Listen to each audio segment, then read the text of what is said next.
ဘီလူကြီးကသူ့ရှေ့မှာရှိနေတဲ့ကလေးငယ်ကိုတက်ဖြတ်ဖို့ရည်ရွယ်လိုက်ပါတယ်။လက်ထဲကဓာတ်ကိုမြောက်လိုက်တဲ့အချိန်မှာပဲရုတ်တရက်သူ့ခန္ဓာကိုယ်ကိုထိန်းချုပ်လို့မရတော့တာတတိထားမိလိုက်တယ်။အဲ့ဒီကတော့ဘီလူကြီးရဲ့လှုပ်ရှားမှုတွေကိုသူထိန်းချုပ်နိုင်နေမှန်းသိသွားခဲ့ပါတယ်။သူဘလို့ပဲလှုပ်ရှားပါစေဘီလူကြီးကလည်းထက်တူညီအောင်လိုက်လုပ်နေခဲ့တာပါ။သူကလက်သီးနဲ့သူ့ရင်ဘတ်သူထိုးချလိုက်တဲ့အချိန်မှာဘီလူကြီးကလည်းကိုဓာတ်နဲ့ပြန်ထိုးဆိုင်ချလိုက်ပါတော့တယ်။ပြင်းထန်လုံးနဲ့နာကျင်မှုကြောင့်သူဟာတူးထောက်ကျသွားခဲ့ရပါတယ်။အဲ့ဒီကသူ့ကိုဆွဲထုတ်ဖို့စ조사ပေမဲ့ဘီလူကြီးကတော့အစိတ်အီလိုမျိုးအဲ့ဒီရဲ့ခန္ဓာကိုယ်ထဲကိုရုတ်တရက်တိုးဝင်သွားခဲ့ပါတယ်။ဒီအရာကဒဏ္ဍာရီလာယတနာတိုက်ကိုရှာဖွေနိုင်ဖို့အတွက်အဲ့ဒီကိုစွမ်းအားတွေပေးအပ်လိုက်ပါတယ်။အဲ့ဒီတယောက်ဖျားเจ้าဆောင်တစ်ခုစီသွားခဲ့ပေမဲ့အတွင်းထဲမှာဖျားရုပ်တုတစ်ခုကလွယ်ပြီးတန်ဖိုးရှိတာဘာတစ်ခုမှမရှိနေပါဘူး။အဲ့ဒီကသူ့ကိုလှည့်စားထားတယ်လို့ခံစားလိုက်ရပြီးဖျားရုပ်တုကိုချိန်ဆပါတော့တယ်။နောက်တစ်စက္ကန့်မှာပဲကြောက်ရုပ်တုကြီးကရုတ်တရက်အသက်ဝင်လှုပ်ရှားလာခဲ့ပါတယ်။ဖျားသခင်ကိုစားဒီမိုက်မဲတဲ့လူသားကိုအပြစ်ပေးဖို့ဆုံးဖြတ်လိုက်တာပါ။ပိုပြီးအံ့စရာကောင်းတာကတော့အတီစီကရနေတဲ့ရင်းနှီးနေကြအနံ့တစ်ခုပါပဲ။တကယ်တော့လွန်ခဲ့တဲ့နှစ်တုန်းကယတနာလာခိုးတဲ့အတီရဲ့အဖေဖြစ်သူကိုတက်ဖြတ်ခဲ့တာက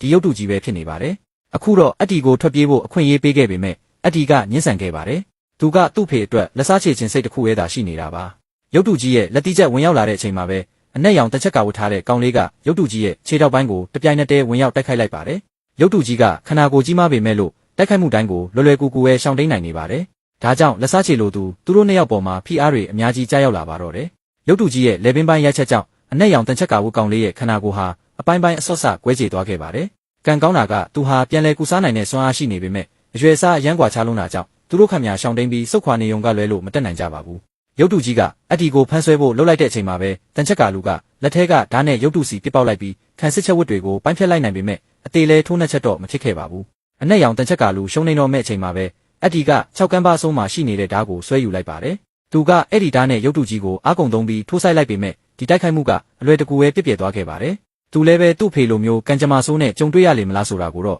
ဆက်လက်ကြည့်ရှုရမှာဖြစ်ပါတယ်။